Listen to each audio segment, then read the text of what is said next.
রাসূল সাল্লাল্লাহু আলাইহি ওয়াসাল্লাম প্রায় বিভিন্ন নামাজে এই সূরাটা তেলাওয়াত করতেন।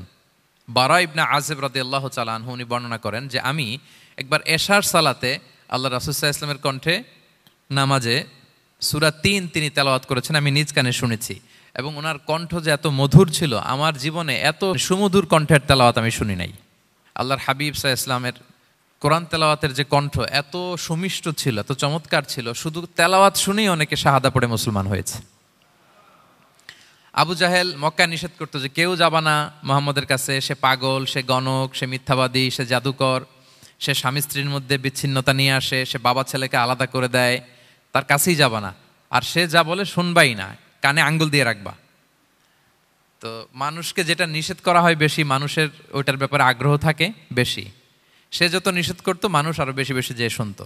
মানুষকে সে কি বারণ করবে, সে দিনের বেলা নিষেধ করতো, রাতে যে লুকিয়ে লুকিয়ে নিজেই তেলাওয়াত শুনতো। তাহলে চিন্তা করেন যে আল্লাহর হাবিব সাল্লাল্লাহু আলাইহি ওয়াসাল্লামের কোরআনিক রেসিটেশন কত চমৎকার মেলোডিয়াস ভয়েস হলে স্বয়ং আবু জাহাল রাত্রিবেলা লুকিয়ে লুকিয়ে কোরআন তেলাওয়াত শুনতে যেত আল্লাহর হাবিব সাল্লাল্লাহু আলাইহি ওয়াসাল্লামের কণ্ঠে। তো রাসূল সাল্লাল্লাহু আলাইহি ওয়াসাল্লাম সূরাতুত ৩টা এশার সালাতে তিনি তেলাওয়াত করেছেন, এই মর্মে হাদিসে পাওয়া যায়। এবং এই সূরাটা একটা ফলের নামে সূরা। ৩ একটা ফল, আরব বিশ্বে খুব বেশি হয় ৩ ফল। আমরা বাংলাদেশে ডুমুর বলি, ইংরেজিতে ফিগ বলে, ফিগ ট্রি।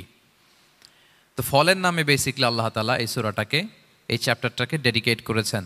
আমরা সূরাকে ইংরেজিতে চ্যাপ্টার বলি। কোরআনে ১১৪টা চ্যাপ্টার, এর মধ্যে এই সূরাটা হচ্ছে ফলের নামে ডেডিকেটেড। বিভিন্ন নামে খুব ইনক্লুসিভ ওয়েতে আল্লাহ তাআলা কোরআনে সূরাগুলো দিয়েছেন। কোরআনে আপনি প্রাণীর নামে সূরা পাবেন, প্রাণী। মানুষের নামে সূরা পাবেন। মানুষের মধ্যে ৩ ভাগ, মুমিন, তারপর কাফির, এরপর মুনাফিক, প্রত্যেকের নামে সূরা।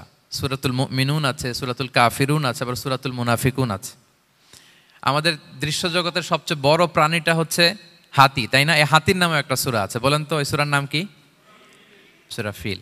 তারপর আমরা যে দেখি আমাদের দৃশ্য জগতের সবচেয়ে ছোট প্রাণী হচ্ছে পিঁপড়া, পিঁপড়ার নামে একটা সূরা আছে, সূরা আন-নামল।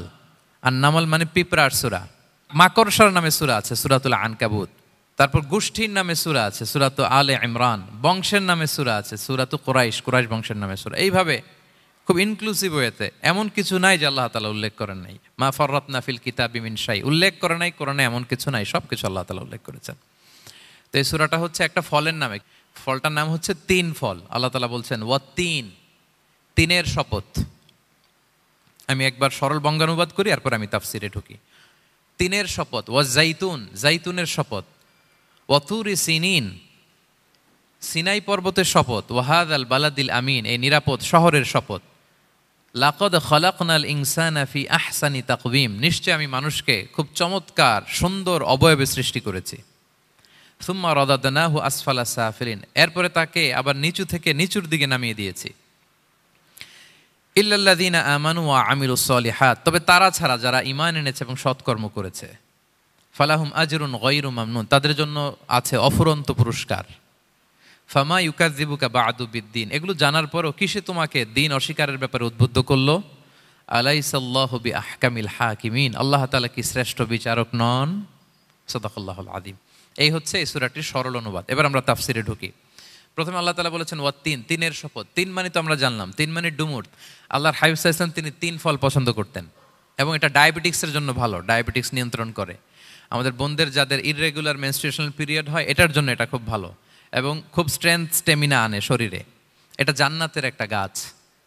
আদম আলাইহিস সালাম এবং হাওয়া আলাইহিস সালামকে যখন আল্লাহ বলেছিল ওয়ালা তাকরাবা হাযিহিশ শাজারাতা ফাতাকুনা মিনায যালিমিন, হ্যাঁ আদম এবং হাওয়া, জান্নাতের সব জায়গায় যা যেতে মন চায় যাও, যা খেতে মন চায় খাও, এই নিষিদ্ধ গাছের কাছে যেও না, তাহলে তোমরা জালিম হয়ে যাবে। শয়তান এসে উল্টা বুঝালো, সে বলল তোমাদের খেতে নিষেধ করছে কেন জানো?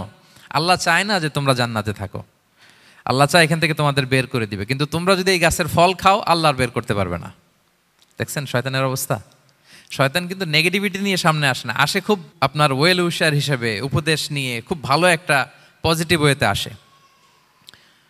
তো ওনারা খেয়ে ফেললেন এই নিষিদ্ধ গাছের ফল। খাওয়ার ফলে আদম আলাইহিস সালাম, হাওয়া আলাইহিস সালাম, ওনাদের গা থেকে জান্নাতের পোশাকগুলো ঝরে পড়ে গেল। এখন কি দিয়ে ওনারা ওনাদের প্রাইভেটকে ঢাকবেন? তখন ওনারা, তাফসির ফি জিলালিল কোরআনে এসেছে যে ওনারা এই 3 গাছের পাতা নিয়ে নিজেদের প্রাইভেট ঢেকেছিলেন। সুবহানাল্লাহ। সেই 3 ফলের কসম আল্লাহ করলেন, ওয়াত-তিন, তিনের শপথ। এরপর আল্লাহ তাআলা বললেন ওয়াজ-জাইতুন, জাইতুনের শপথ। জাইতুন মানে হচ্ছে জলপাই। তো আল্লাহ তাআলা বললেন ওয়া জাইতুন, জাইতুনের শপথ। জাইতুন মানে হচ্ছে জলপাই, ইংরেজিতে আমরা যেটাকে অলিভস বলি। তো আল্লাহ তিনের কসম করলেন এবং অলিভের কসম করলেন। দুইটাই খুব উপকারী ফল। এবং আল্লাহর হাবিব সাল্লাল্লাহু আলাইহি ওয়াসাল্লাম তিনি জলপাইও খুব পছন্দ করতেন। ওনার রেগুলার ফুড আইটেমের মধ্যে জলপাই ছিল, অলিভস ছিল। এটা পাহাড়ি এরিয়া, মরুভূমিতে হয়। এবং রাসূল সাল্লাল্লাহু আলাইহি ওয়াসাল্লাম বলেছেন কুলু যাইত ওয়াদ্দাহিনু ফাইন্নাহু মিন শাজারাতিন মুবারাকা, তোমরা অলিভ অয়েল এটা খেয়েও এবং এটা গায়ে মালিশ করো, কেননা এটা বরকতময় একটা গাছের ফল, শাজারা মুবারাকা। এটা শরীরের ব্যাড কোলেস্টেরলকে কমিয়ে দেয়। দাড়িতে অ্যাপ্লাই করলে, চুলে অ্যাপ্লাই করলে সহজে পাকে না দাড়ি চুল, এবং স্কিনে অ্যাপ্লাই করলেও স্কিনের জন্য ভালো, স্কিনের জন্য বেশ ভালো। এটা যাদের সুযোগ হয় আপনারা দাড়িতে চুলে অ্যাপ্লাই করবেন, খাবেন। এটা খাওয়াও যায়। তাম্বুতু বিদ্দুহনি ওয়াসিবগিল লিল আখিলিন, কোরআনে এসেছে। এটা অয়েল হিসেবে ইউজ করে, আবার খাবার হিসেবেও ইউজ করা যায়। সালাদ ড্রেসিংয়ের ক্ষেত্রে কিন্তু অলিভ অয়েল আমরা ইউজ করি। ইদানিং পিজাতে খুব ইউজ করা হয় অলিভ, জলপাইটা। তো এটা আপনারা খেতে পারেন, এটা খুবই সুস্বাদু। এবং জলপাই গাছের মানে জাইতুন গাছের ডালের মেসোয়াক খুব ভালো হয়। আল্লাহর হাবিব সাল্লাল্লাহু আলাইহি ওয়াসাল্লাম জাইতুনের ডাল দিয়ে মেসোয়াক করতেন। তিনি বলতেন নি'মাস সিওয়াকিয়া জাইতুন, সবচেয়ে শ্রেষ্ঠ মেসোয়াক হচ্ছে জাইতুনের। মিনাশ শাজারাতিল মুবারাকা, কারণ এটা বরকতময় গাছের ডালা। এবং ফাইন্নাহু সিওয়াকি ওয়া সিওয়াকুল আম্বিয়া মিন ক্বাবলি, এই জাইতুনের ডাল দিয়ে আমিও যেমনি মেসোয়াক করি, আমার আগে যত নবী পৃথিবীতে এসেছে সবাই জাইতুনের ডাল দিয়ে মেসোয়াক করত। আল্লাহ বলেন ওয়াত্তিনি ওয়াজ জাইতুন, তিনের শপথ আর জাইতুনের শপথ। এরপর আল্লাহ তাআলা বললেন ওয়াতুরি সিনিন, সিনাই পর্বতের শপথ। প্রথমে দুইটা ফলের শপথ করলেন, এবার একটা পাহাড়ের শপথ করতেছেন। আপনারা কি তুর পাহাড়ের নাম শুনেছেন? হ্যাঁ, শুনেছেন। এই সিনাই পর্বত দ্বারা তুর পাহাড় উদ্দেশ্য। এটা মিশরের একটা পাহাড়, অনেক উঁচু, 2285 মিটার উঁচু। ওইটার নিচে আছে মুকাদ্দাসে তুয়া, যেখানে মুসা আলাইহিস সালামকে আল্লাহ তাআলা জুতা খুলতে বলেছিলেন। ফাখলা না আলাইকা ইন্নাকা বিল ওয়াদিল মুকাদ্দাসে তুয়া, হে মুসা তুমি পবিত্র উপত্যকায় এসেছো, জুতা খুলো। তো ওখানে সব ধর্মের লোকেরা যায়, সব ধর্মের লোকদের জন্য তীর্থস্থান। মুসলিম, জুইশ, খ্রিস্টিয়ান সবাই যায়। এটা সিনাই একটা এলাকা আছে মিশরের, north south Sinai, north Sinai, এটা সাউথ সিনাইতে অবস্থিত। তো নিচে একটা খ্রিস্টানদের প্রাচীন গির্জা আছে, সেন্ট ক্যাথেরিনা গির্জা।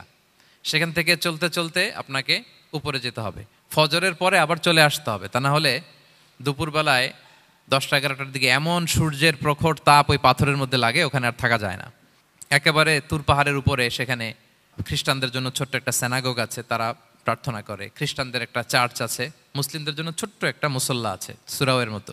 আল্লাহ ওই সিনাই উপত্যকার কসম করেছেন, ওয়াতুরি সিনিন, সিনাই উপত্যকার কসম। এখানেই আল্লাহ তাআলা মুসা আলাইহিস সালামকে তাওরাত দিয়েছিলেন, মেজর একটা আসমানি কিতাব দিয়েছিলেন। এবং সরাসরি মুসা আলাইহিস সালাম এই পাহাড়ের চূড়ায় বসে আল্লাহ তাআলার সাথে কথা বলতেন। ওয়াকাল্লামাল্লাহু মুসা তাকলিমা, উনি সরাসরি কথা বলতেন, এটা ওনার একটা স্পেশাল বৈশিষ্ট্য ছিল, ক্যারেক্টারিস্টিক্স।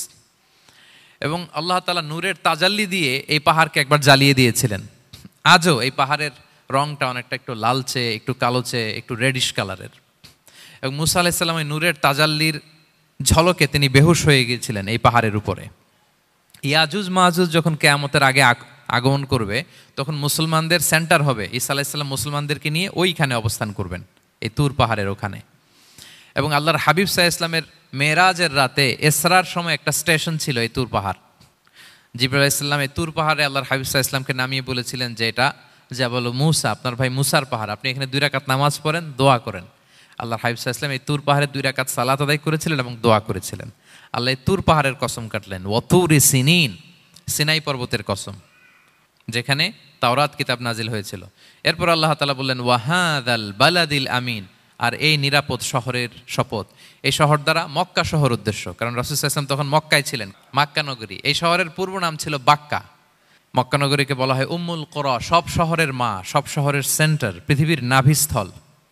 এবং আল্লাহ তাআলা বলেছেন মান দাখালাহু কানা আমিনা, এখানে যে প্রবেশ করবে সে নিরাপদ। হেরেমের মধ্যে কিন্তু কাউকে আক্রমণ করা যায় না, কোনো খুনিও যদি ঢুকে যায় অ্যাটাক করা যাবে না। তো জাহেলি যুগে এমনটা ঘটতো, কারোর সাথে কারো শত্রুতা হলে, ধরেন যে একজন তার বাবাকে হত্যা করেছে, তো সে তাকে পেয়েছে, ওই লোক বাঁচার জন্য দৌড়াতে দৌড়াতে হেরেমের ভিতরে ঢুকে যেত, কারণ সে জানে যে হেরেমে ঢুকলে সে আমাকে মারবে না। তো পরে সে যখন হেরেম থেকে বেরোতো, আবার তার সাথে যুদ্ধ শুরু হতো। এবং এই শহরের এত মর্যাদার কারণ হচ্ছে সাইয়েদনা ইব্রাহিম আলাইহিস সালাম তিনি আল্লাহর কাছে দোয়া করেছিলেন যে রব্বি জাআল হাযা বালাদান আমিনা, হে আল্লাহ আপনি এই শহরকে নিরাপদ করেন, ওয়ারযুক আহলাহু মিনাস সামারাত, আর এই শহরের অধিবাসীদেরকে আপনি ফলমূল দিয়ে রিজিকের ব্যবস্থা করেন। এখনও দেখবেন যে সারা পৃথিবীতে যেই ফল নাই মক্কাতে ওই ফল আছে, সারা পৃথিবী থেকে ফল ওখানে যায়। এবং মক্কার নেইবরিং সিটি তায়েফ, সেখানে অনেক ফল উৎপাদিত হয়, এখানে আসে। নিরাপদ শহর বালাদান আমিনা। এবং আল্লাহর হাবিব সাল্লাল্লাহু আলাইহি ওয়াসাল্লাম বলেছেন যে এই মক্কা শহর আমার সবচাইতে প্রিয় শহর। বাধ্য হয়ে তিনি যখন হিজরত করলেন মদিনায়, সেদিন বারবার তিনি মক্কার দিকে পেছনে ফিরে ফিরে তাকান আর কেঁদে কেঁদে তিনি বলতেছিলেন যে মাক্কাতু আহাব্বুল বিলাদ ইলাইয়া, মক্কা আমার কাছে সবচেয়ে প্রিয় নগরী। লাউলা উখরিজতু লামা খারাজতু, আমাকে যদি জোর করে বের করে দেয়া না হতো আমি কোনোদিন মক্কা ছেড়ে অন্য কোথাও যেতাম না। আল্লাহর হাবিব সাল্লাল্লাহু আলাইহি ওয়াসাল্লামের সবচেয়ে প্রিয় শহর ছিল মক্কা, এবং এটা আল্লাহর হাবিব সাল্লাল্লাহু আলাইহি ওয়াসাল্লামের জন্মস্থান, মাকান মাউলিদির রাসূল। রাসূল সাল্লাল্লাহু আলাইহি ওয়াসাল্লামের বিলাদাত হয়েছে এই শহরে। এবং এই শহরকে আল্লাহ বলেছেন মাসাবাতান লিন্নাসি ওয়া আমনা, মানুষের মিলনস্থল, কেন্দ্রস্থল, সারা পৃথিবী থেকে মানুষ ওখানে যায়। আপনি যে রমাদানে যদি মক্কায় যান, আল্লাহু আকবার, লক্ষ লক্ষ উমরা পালনকারী সেখানে, ইউরোপ থেকে, আফ্রিকা থেকে, অস্ট্রেলিয়া থেকে, এশিয়া থেকে, সারা পৃথিবীর মানুষের মিলনস্থল। ওখানে গেলে আপনি দেখবেন মাসাবাতান লিন্নাসি ওয়া আমনা, নিরাপদ জায়গা এবং মানুষের মিলনস্থল। এটা এখানে এমন মসজিদ আল্লাহ রেখেছেন কাবা ঘরের চারদিকে, এটাকে বলা হয় মসজিদুল হারাম, যে মসজিদে 1 রাকাত সালাত পড়লে 1 লক্ষ রাকাতের সওয়াব হয়। আল্লাহর ঘরকে কেন্দ্র করে তাওয়াফের নির্দেশ দেওয়া হয়েছে, ওয়ালিয়াত তাওয়াফু বিল বাইতিল আতিক। পৃথিবীর কোনো ঘরকে তাওয়াফ করা যায় না, কোনো ঘরকে, এই একটা মাত্র ঘর যেটাকে এর চারদিকে এরকম তাওয়াফ করা যায়। তাহলে এই পবিত্র ঘর, পবিত্র মসজিদ যেই শহরে অবস্থিত, সেই শহরের কসম আল্লাহ করেছেন। আল্লাহ বললেন ওয়াহাদাল বালাদিল আমিন, এই নিরাপদ শহরের কসম, মানে মক্কা শহরের কসম। আমরা আপাত দৃষ্টিতে আমাদের কাছে মনে হচ্ছে দুইটা ফলের কসম, একটা পাহাড়ের কসম, একটা নগরীর কসম। আসলে বেসিকলি আল্লাহ তাআলা এই 4টা শপথ দিয়ে 3 নবীর জন্মস্থান, 3 নবীর নবুয়তের কসম করেছেন। কিভাবে সেটা আমি মিলিয়ে দেই। এই যে প্রথমে যে আল্লাহ বলেছেন ওয়াত্তিনি ওয়া জাইতুন, 3 এবং জাইতুনের কসম। পৃথিবীতে সবচেয়ে বেশি 3 এবং জাইতুন কোথায় উৎপন্ন হয় জানেন? ফিলিস্তিনে। কোথায়? শাম দেশে, যেটা হাদিসের পরিভাষায় বলা হয় শাম, বর্তমান ফিলিস্তিন এবং সিরিয়া মিলে। 3 জাইতুন দিয়ে বেসিকলি আল্লাহ তাআলা ফিলিস্তিনের শপথ করেছেন, শাম দেশের শপথ, যেখানকার বেথলহামে ঈসা আলাইহিস সালাম, জেসাস ক্রাইস্ট, তিনি জন্মগ্রহণ করেছেন, ঈসা আলাইহিস সালামের জন্মস্থান। তাহলে 3 জাইতুনের শপথের মাধ্যমে মূলত আল্লাহ তাআলা ঈসা আলাইহিস সালামের জন্মস্থানের শপথ করেছেন, কারণ সেখান থেকে ওহী বিচ্ছুরিত হয়েছে, ওনার কাছে ইনজিল নাজিল হয়েছিল। এবং এই শামের মর্যাদার ব্যাপারে অনেক কথা আল্লাহর হাবিব সাল্লাল্লাহু আলাইহি ওয়াসাল্লাম তিনি বলেছেন। আল্লাহ রাসূল সাল্লাল্লাহু আলাইহি ওয়াসাল্লাম যখন মেরাজে যান, তখন মক্কা থেকে এই শাম দেশে ফিলিস্তিনের বাইতুল মাকদাসে রাসূল সাল্লাল্লাহু আলাইহি ওয়াসাল্লামকে নিয়ে যাওয়া হয়েছিল। এবং রাসূল সাল্লাল্লাহু আলাইহি ওয়াসাল্লাম প্রায় বলতেন তুবা আলি শাম, শামের জন্য বরকত, কেননা ফেরেশতারা তাদের রহমতের পাখা শাম দেশের উপর বিছিয়ে রেখেছে। এবং তিনি বলতেন ফিতনার সময় আলাইকুম বিশাম, তোমরা শামে যেও, শামে থেকো। এবং তিনি দোয়া করেছেন আল্লাহুম্মা বারিক লানা ফি শামিনা, আল্লাহ তুমি আমার শাম অঞ্চলে আল্লাহ তুমি বরকত দিও। এবং হাদিসে এসেছে এই শামই হচ্ছে আরদুল মাহশার, এখানেই হাসর হবে।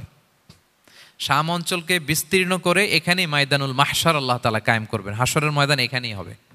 এবং সেখানেই হচ্ছে সানিউল কিবলাতাইন, আমাদের আগের কেবলা কিন্তু বাইতুল মাকদাসের দিকে ছিল, যেটা শামে অবস্থিত, ফিলিস্তিনে বাইতুল মুকাদ্দাস, যেই মসজিদে নামাজ পড়লে 1 রাকাতে 500 রাকাতের সওয়াব।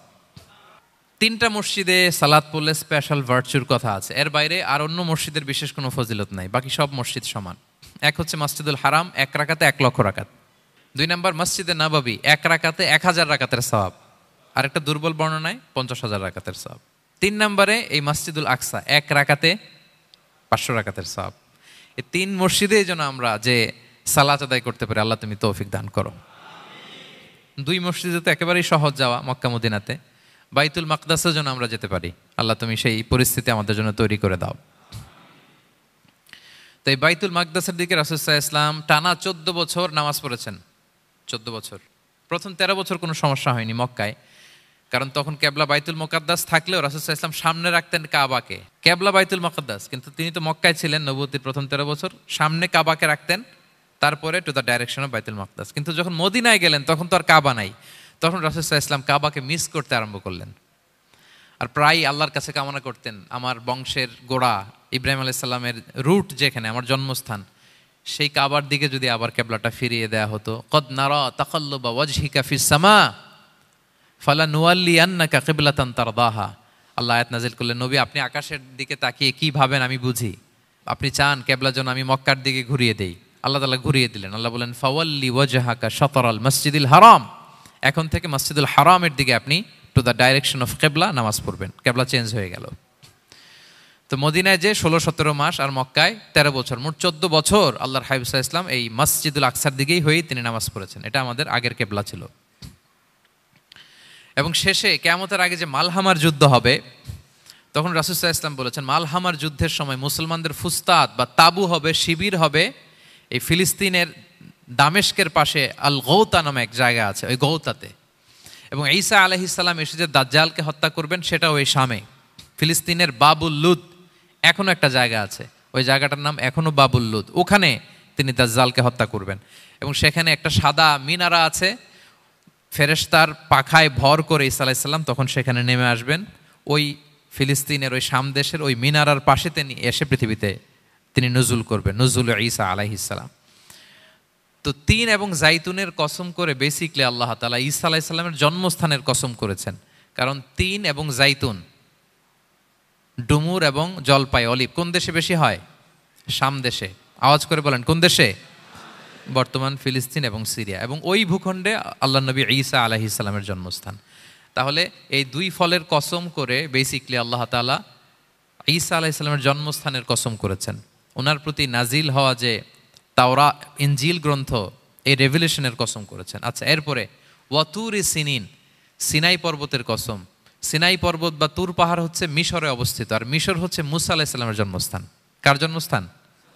মুসা আলাইহিস সালামের জন্মস্থান। তাহলে ওয়াতুরি সিনিন, তুর পাহাড়ের কসম বুঝিয়ে আল্লাহ তাআলা মূলত মুসা আলাইহিস সালামের জন্মস্থানের কসম করেছেন, যেখানে তাওরাত নাজিল হয়েছে। এরপরে ওয়াহাদাল বালাদিল আমিন, এ নিরাপদ শহর বলে আল্লাহ তাআলা মক্কা শহরকে বুঝিয়েছেন। আর মক্কা কার জন্মস্থান বলেন তো? মুহাম্মদুর রাসূলুল্লাহ সাল্লাল্লাহু আলাইহি ওয়াসাল্লাম, সাইয়্যিদুল মুরসালিন, খাতামুন নবিয়্যিন, রাহমাতাল লিল আলামিন, হাবিবুল্লাহ মুহাম্মদুর রাসূলুল্লাহ সাল্লাল্লাহু আলাইহি ওয়াসাল্লামের জন্মস্থান। তাহলে এই চারটা আয়াতে চারটা শপথের মধ্য দিয়ে মূলত আল্লাহ তাআলা ঈসা আলাইহিস সালামের জন্মস্থান, মুসা আলাইহিস সালামের জন্মস্থান এবং মুহাম্মদ সাল্লাল্লাহু আলাইহি ওয়াসাল্লামের জন্মস্থান, যেই তিনটা এলাকায় ভূখণ্ডে তিনটা মেজর ওহী নাজিল হয়েছে। এক তো ঈসা আলাইহিস সালামের কাছে নাজিল হয়েছে ইনজিল কিতাব, আরেকটা হচ্ছে তাওরাত। তাওরাত এমন কিতাব যে কিতাব দিয়ে হাজার হাজার নবীরা ফয়সালা করেছেন। বনি ইসরাইলের অনেক নবীর উপর কোনো কিতাব নাজিল হয়নি, তার মানে তারা রসুল ছিলেন না, তারা নবী। তারা সবকিছু তাওরাত দিয়েই ফয়সালা করতেন। আর রাসূল সাল্লাল্লাহু আলাইহি ওয়াসাল্লামের উপর কোরআন নাজিল হয়েছে। তার মানে প্রথম চারটি শপথ দিয়ে বেসিকলি ইনজিলের শপথ, তাওরাতের শপথ এবং কোরআনের শপথ। বুঝতে পেরেছেন সবাই? আল্লাহ ওহির শপথ করেছেন। দেখেন, ফল, পাহাড়, নগরী মাড়িয়ে সারা পৃথিবী ঘুরিয়ে আপনাদেরকে শেষ পর্যন্ত ইনজিল, তাওরাত এবং কোরআনে নিয়ে আসছেন। আমার সাথে আসছেন? হ্যাঁ, এই রেভেলেশনের শপথ আল্লাহ করেছেন। তাহলে ওয়াত্তিনি ওয়াজাইতুনি ওয়াতুরি সিনিনা ওয়া হাযাল বালাদিল আমিন, এই চার আয়াতে চারটা শপথের মধ্য দিয়ে মূলত আল্লাহ তাআলা আসমান থেকে নাজিল হওয়া যে ওহী, এই ওহীর শপথ অথবা ওহী যেই ভূখণ্ডে নাজিল হয়েছে সেই ভূখণ্ডগুলোর শপথ করে আল্লাহ একটা গুরুত্বপূর্ণ কথা বলবেন। সেটা কি? আল্লাহ তাআলা বললেন লাকাদ খালাকনাল ইনসানা ফি আহসানি তাকওয়িম, আর আমি মানুষকে অত্যন্ত চমৎকার অবয়বে সৃষ্টি করেছি, চমৎকার গঠনে, চমৎকার স্ট্রাকচারে, ডিজাইনে সৃষ্টি করেছি। মানুষের দৈহিক অবকাঠামো গঠন এটা যেমনি চমৎকার, মানুষের ইন্টেলেকচুয়াল কাঠামো এটা চমৎকার, মানুষের আচরণগত যে বিহেভিয়ারাল ট্রেটস, ক্যারেক্টারিস্টিক্স এটাও চমৎকার। প্রত্যেক দিক থেকে আল্লাহ তাআলা নান্দনিকভাবে মানুষকে তিনি তৈরি করেছে। আমরা যদি দেহের কথা বলি, হিউম্যান অ্যানাটমি নিয়ে যাদের ধারণা আছে, আপনি শুনলে অবাক হবেন এত জটিলভাবে আমাদের দেহটা ফাংশন করে। ঠিক যেই মুহূর্তে আমি কথা বলতেছি আমার ব্রেইন সচল, আমার নার্ভ সিস্টেম সচল, হেয়ারিং সিস্টেম, স্মেলিং সিস্টেম, আমার এই যে হার্ট সচল, সিস্টোলিক ডায়াস্টোলিক অলিন্দ নিলয় হচ্ছে, আমার লাং কাজ করতেছে, কিডনি ইজ ওয়ার্কিং পারফেক্টলি, সব কিছু কাজ করতেছে। এত সূক্ষ্মভাবে আমাদের দেহটা কাজ করে, এটাকে ইংরেজিতে বলে মরফোলজি, আকৃতি সংক্রান্ত যে বিদ্যা, এটা নিয়ে যদি আপনি দেখেন যে মানুষের হাত কিভাবে কাজ করে, মানুষের পা কিভাবে কাজ করে, মানুষের হিউম্যান ব্রেইন কিভাবে কাজ করে, আপনি অবাক হবেন। এবং আল্লাহর যে সেট আপ, লাকাদ খালাকনাল ইনসানা ফি আহসানি তাকওয়িম, নিশ্চয় আমি মানব জাতিকে চমৎকার অবয়বে তৈরি করেছি। আপনি যদি অবয়বটা দেখেন, আমাদের স্ট্রাকচার, এর চেয়ে সুন্দর করে আর তৈরি করা যেত না, এর চেয়ে সুন্দর আর হতে পারে না। যেখানে যা দেয়ার, মাথার চুল থেকে পায়ের নখ পর্যন্ত, আপনি একটা ডিজাইনে, স্ট্রাকচারে, সেট আপে আপনি ভুল ধরতে পারবেন না। যেখানে যেটা দরকার, আপনি একটু খেয়াল করে দেখেন যে এই যে আমাদের চোখ, চিকিৎসা বিজ্ঞান বলতেছে যে মানুষ 10 মিলিয়নেরও বেশি রং শনাক্ত করতে পারে। Human eyes can identify more than 10 million colours. 10 মিলিয়নেরও বেশি রং আমরা আমাদের চোখ দিয়ে শনাক্ত করতে পারি। সুবহানাল্লাহ, সুবহানাল্লাহ বিহামদি। আচ্ছা, চোখের সেট আপটা একটু যদি খেয়াল করেন, দেখেন আমার এই চোখ এখানে না থাকে, এটা যদি জাস্ট 2 ইঞ্চি উপরে এখানে হইতো, এইটা যদি কপালে যদি আমাদের চোখ হইতো, কি অবস্থা হইতো বলেন তো? সিজদা দিতে পারতেন আল্লাহকে? বলেন, দিতে পারতেন? আচ্ছা, আমরা কিছু খাওয়ার সময় আমরা কি করি? ওইটা ভালো আছে কিনা, পচে গেল কিনা, স্মেলটা আগে দেখি, তারপরে খাই। দেখেন কত চমৎকার সেট আপ। একটু খেয়াল করেন, এই নাকের সেট আপ যদি এইখানে না থাকে, আমাদের নাক যদি পেছনে থাকতো, খাওয়ার সময় খাবারটা বাসি কিনা, ভালো আছে কিনা কি করতেন? লাকাদ খালাকনাল ইনসানা ফি আহসানি তাকওয়িম। আচ্ছা দেখেন, এই যে আমরা কান দিয়ে শুনি, এই যে কান পেঁচানো, মনে করেন না যে এমনি এমনি পেঁচানো, এই পেঁচানো, এটাই পথ না থাকলে আমরা শুনতেই পেতাম না। এটা এমনভাবে সেট আপ করা, এটাই ইথারে ভাষা তরঙ্গকে এয়ার ড্রামের ভেতরে সুন্দরভাবে ইনপুট করে, নাহলে আমরা শুনতে পেতাম না। আপনার এই কান কেটে ফেলে দিলে আপনি শুনতে পারবেন না। এটা এইভাবেই যেতে হবে, সুরঙ্গটা এইভাবে তৈরি হইতে হবে। আচ্ছা দেখেন, আপনার কান, এই কান যদি এইখানে না থেকে আপনার ডান বগলের নিচে হইতো, বাম কান যদি বাম বগলের নিচে হইতো, তাহলে কি হইতো বলেন? আজকে আমার ওয়াজ কিভাবে শুনতেন বলেন দেখি? কিভাবে শুনতেন? বুদ্ধি আছে বলে যে হুজুর এইভাবে শুনতাম। সুবহানাল্লাহ, সুবহানাল্লাহ। লাকাদ খালাকনাল ইনসানা ফি আহসানি তাকওয়িম। আমি মানুষকে সবচেয়ে সুন্দর সর্বোত্তম গঠনে তৈরি করেছি। দেখেন, কান দুটো ওইখানে থাকলে কথা শুনতে হইলে হাত উঁচু করে রাখা লাগতো। আল্লাহ, আপনি একটা একটা অঙ্গ দেখেন, ঠিক যেখানে যেটা যেভাবে সেট করা দরকার, আল্লাহ তাআলা দয়া করে অনুগ্রহ করে ঠিক সেভাবে তিনি সেট করেছেন। আমাদের চেহারার মধ্যে দেখেন, এক একজনের এক এক রং। ওয়াখতিলাফু আলসিনাতিকুম ওয়া আলওয়ানিকুম ইন্না ফি যালিকা লাআয়াতুন লিল আলিমিন। আল্লাহ বলেন, তোমাদের ভাষার ভিন্নতা দিয়েছি, তোমাদের গায়ের রঙের ভিন্নতা, একজনের চেহারার সাথে আরেকজনের মিল নাই, একজনের ফিঙ্গারপ্রিন্টের সাথে। আয়াহসাবুল ইনসানু আল্লান নাজমাআ ইযামা বালা কাদিরিনা আলা আন নুসাউইয়া বানানা। মানুষ ভেবেছে সে মারা গেলে তাকে আমি তার অস্থি, মজ্জা, হাড়, গোশত, চামড়া জোড়া লাগাতে পারবো না। আরে তার আঙ্গুলির অগ্রভাগ পর্যন্ত আমি সুবিন্যস্ত করে আমার কাছে রেখে দিয়েছি, ফিঙ্গারপ্রিন্ট। আমাদের ফিঙ্গারপ্রিন্টগুলো আল্লাহর কাছে সংরক্ষিত। একজনের ফিঙ্গারপ্রিন্টের সাথে আরেকজনেরটা মিলে না। এই যে আমার 10 আঙ্গুলে 10টা ফিঙ্গারপ্রিন্ট, পায়েরগুলো হচ্ছে ফুটপ্রিন্ট, একটার সাথে আরেকটা মিলে। আমার এটার সাথে এটা মিলবে বলেন? আমার সাথে আপনারটা মিলবে? বর্তমানে পৃথিবীতে কত কোটি মানুষের বসবাস বলেন? এই যত মানুষ পৃথিবীতে আছে, একজনের আঙ্গুলের ছাপের সাথে, এই যে বায়োমেট্রিক্যাল অথেন্টিকেশন যে আমরা করি, একজনের ফিঙ্গারপ্রিন্টের সাথে আরেকজনের ফিঙ্গারপ্রিন্টের মিল নাই। একজনের ফুটপ্রিন্টের সাথে ফুটপ্রিন্ট মিলে, ইভেন একজনের আই প্রিন্টের সাথে। আমাকে একজন ওনার হসপিটালে নিয়ে গেল ঢাকায়, তো উনি ওনার দরজা খুলতেছে আই প্রিন্ট দিয়ে, মানে উনি না গেলে খুলে না।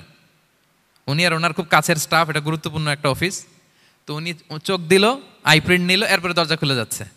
দেখেন, একজনের আই প্রিন্টের সাথে আরেকটা আই প্রিন্ট মেলে না। সুবহানাল্লাহ। প্রিয় ভাইরা, একজনের ফিঙ্গারপ্রিন্টের সাথে আরেকজনের ফিঙ্গারপ্রিন্টের কোনো মিল আছে পৃথিবীতে? ফুটপ্রিন্টের সাথে, আই প্রিন্টের সাথে। কারণ ডিজাইনারটা কে বলেন তো? হুয়াল্লাযী ইউসাউবিরুকুম ফিল আরহামি কাইফা ইয়াশা। মায়ের পেটে থাকতেই আল্লাহ তাআলা এগুলো ডিজাইন করে দিয়েছেন। আমি কেমন হব, আমার বৈশিষ্ট্য কেমন কেমন হবে, এই যে আমি যে আমার বাবা দাদা 14 পুরুষের ডিএনএ বয়ে বেড়াই, এগুলো সব নিয়ে আমার বৈশিষ্ট্য, আমার কণ্ঠস্বর, আমার ক্যারেক্টারিস্টিক্স, আমার ফিচার কেমন হবে, সব তিনি আল্লাহ তাআলা মায়ের পেটে থাকতেই ডিজাইন করে দিয়েছেন। সুবহানাল্লাহ। আল্লাহ বলছেন, লাকাদ খালাকনাল ইনসানা ফি আহসানি তাকওয়িম। প্রিয় ভাইরা, কসম করার পরে আল্লাহ যে কথাটা বলেন, এটা অনেক গুরুত্বপূর্ণ, খুবই গুরুত্বপূর্ণ বার্তা। আল্লাহ চারটা কসম করে, তিনটা নবীর জন্মস্থানের শপথ করে তিনি বললেন, লাকাদ খালাকনাল ইনসানা ফি আহসানি তাকওয়িম। নিশ্চয় আমি অত্যন্ত চমৎকার আকৃতিতে মানুষকে তৈরি করেছি। মানুষের গঠন এরকম, মাথা থেকে পা পর্যন্ত। আমি তো দু একটার কথা বললাম, চোখ, নাক, কান, আপনি একটা একটা করে যদি ধরেন, আমাদের হেয়ারিং সিস্টেম কীভাবে কাজ করে, হেয়ারিং নার্ভ কীভাবে কাজ করে, আমাদের সেন্সেশন কীভাবে কাজ করে, আমাদের ব্রেন কীভাবে কাজ করে।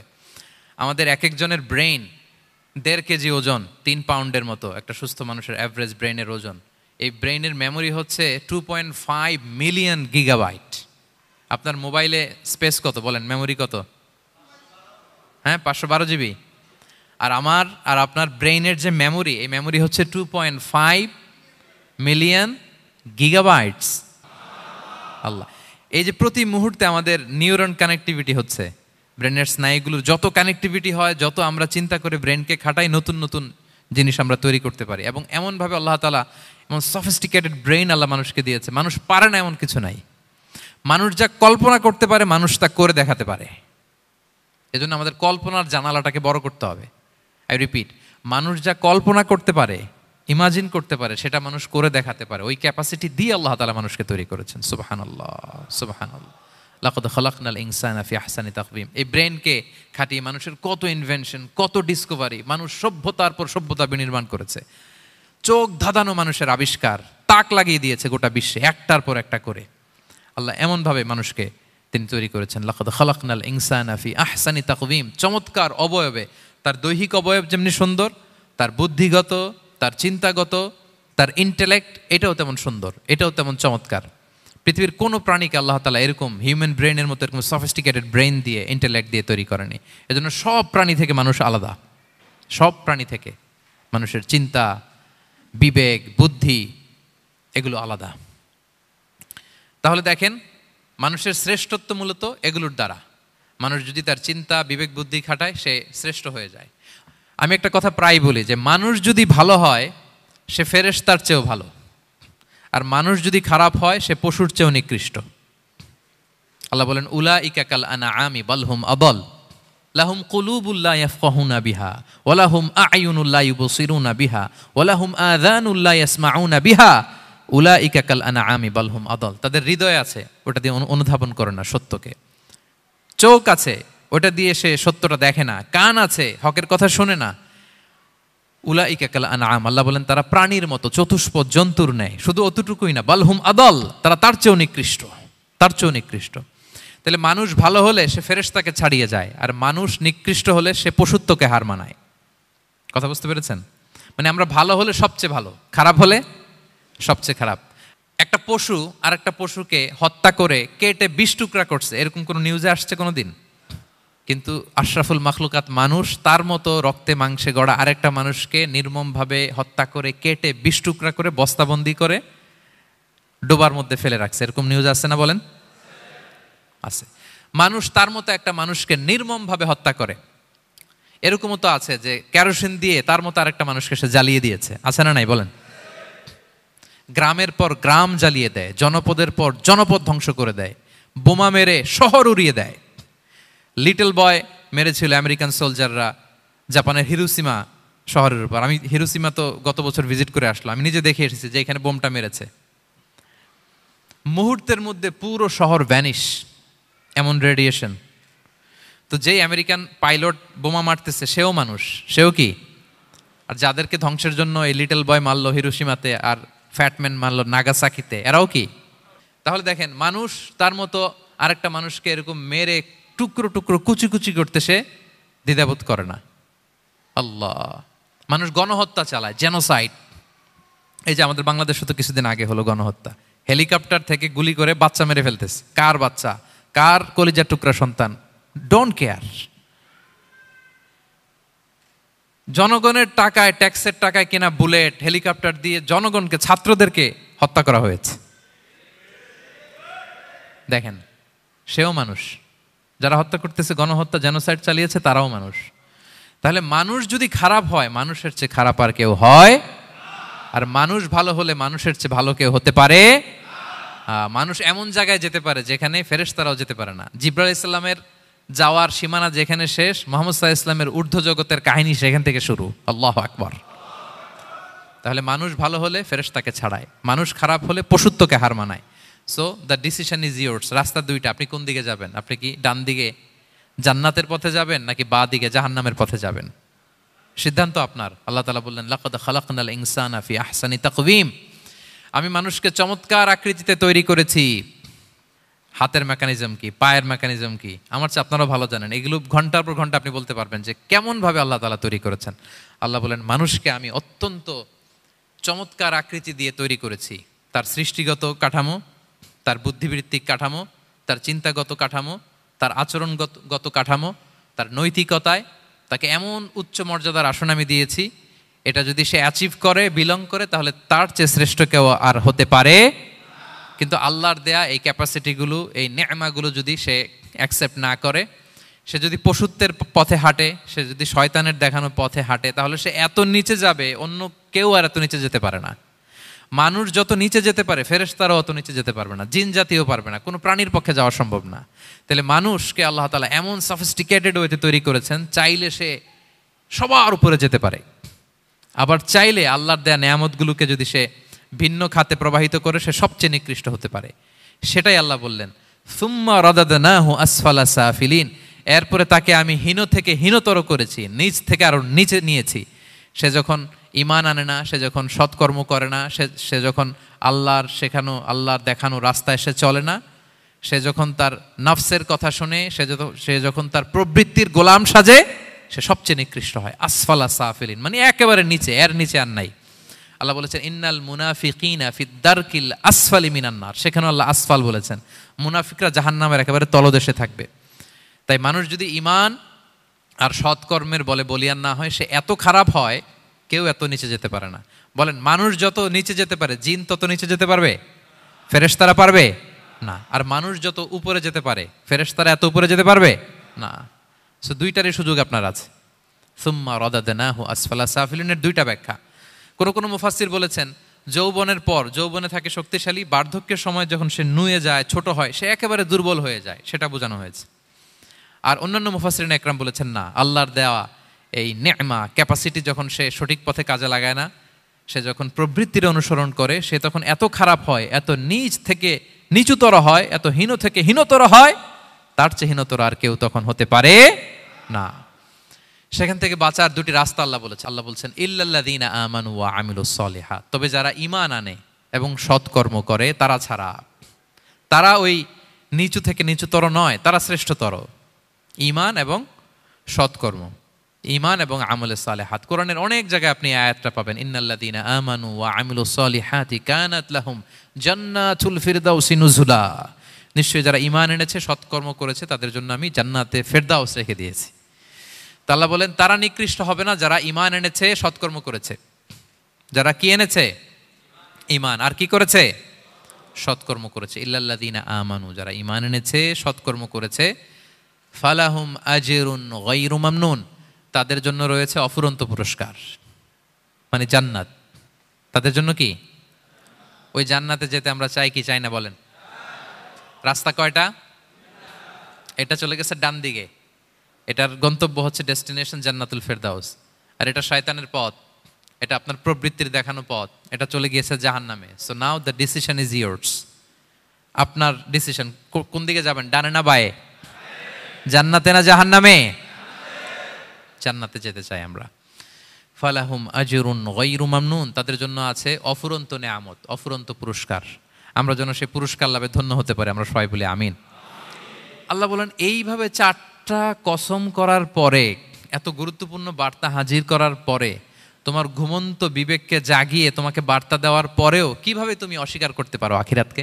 ফামা ইউকাযযিবুকা বা'দু বিদ্দিন, এরপরেও কোন বিবেকে, কোন আকলে, কোন সাহসে তুমি কর্মফল দিবসকে অস্বীকার করো? কোন সাহসে? এখানে দিন দ্বারা উদ্দেশ্য কর্মফল। ভালো করলে যে ভালো পাবে, খারাপ করলে যে খারাপ পাবে, দিনের অনেক অর্থ, এটার তাফসিরে গেলে সময় কুলাবে না।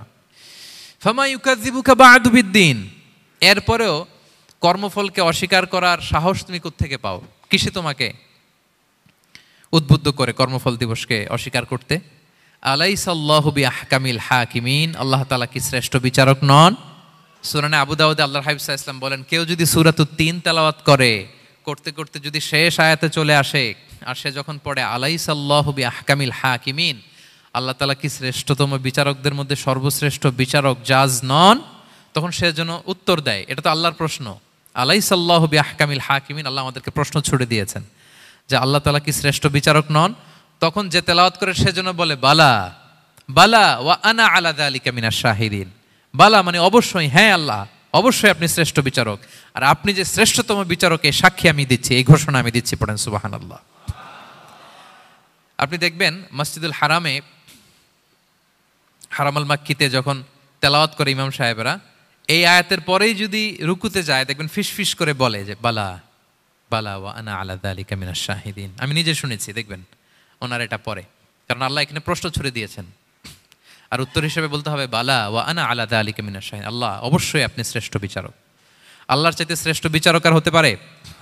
আমরা কত লাকি যে আল্লাহর আহকামুল হাকিমিন হিসেবে বিচারক পেয়েছি। হ্যাঁ, আমাদের বিচার যদি অন্য কেউ করতো, নিজেরা যদি নিজেদের, আল্লাহ যদি বলতো তোরটা বিচার তুই কর আর তোরটা তুই কর, কি অবস্থা হইতো বলেন? যার সাথে যার শত্রুতা আছে ওইখানে দেখাই দিত। কিন্তু আমরা বিচারক হিসেবে পেয়েছি কাকে? আল্লাহ কি পার্সিয়ালিটি করবে বিচারে? স্বজনপ্রীতি করবে? কারো উপর জুলুম করবে? কাউকে ঠকাবে? আল্লাহ বলেন ওয়ামা আনা বিযাল্লামিল লিল আবিদ, আমি কখনো আমার বান্দার উপর জুলুম করি না, জুলুম করি না। নাদাউল মাওয়াজিনাল কিসতা লিয়াউমিল কিয়ামা, কিয়ামতের দিন আমি মিজান নামে এমন এক ন্যায় বিচারের মানদণ্ড স্থাপন করব, ফালা তুযলামু নাফসুন শাইআ, এক বিন্দু পরিমাণ কেউ মাজলুম হবে না,